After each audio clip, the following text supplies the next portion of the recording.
Kelantan. Kau ajar Eugene? Apa? Dia ni satu-satu jalan penyelesaian kita.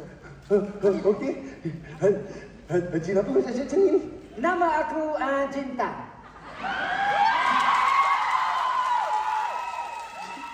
Jin versi Kelantan. Jintan tu apa? Jin Kelantan. Jin Kelantan. Pagi-pagi buka tingkap. Pandai pantun.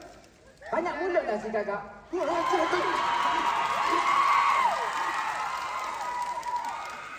satu jalan penyelesaian kita. Kau lapar. Kau nak balik penyelesaian ni. Pagi-pagi mandi air terigi. Kamu nak apa gigi?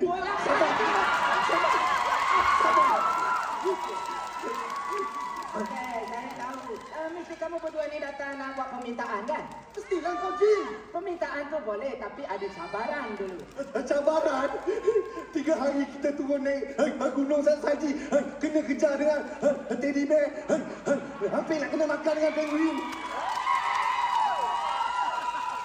Aku tu penat dengan kau ni. Okey, cabaran dia apa? Cabaran dia mudah je. Apa? Sambung-sambung lagu je. Kau kat Malaysia kau karaoke, kelab malam apa semua. Boleh tak kita try dulu? Okey, jom. Sambung dari awal.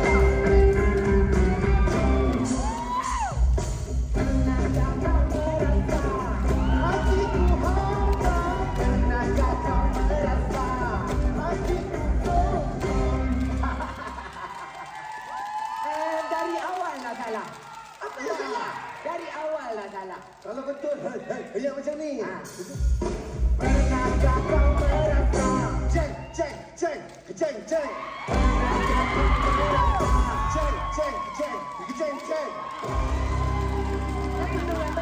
Takkan jadi kita pun ni. Kan saya cakap dari awal. Okey, tapi itu contoh kan? Itu contoh.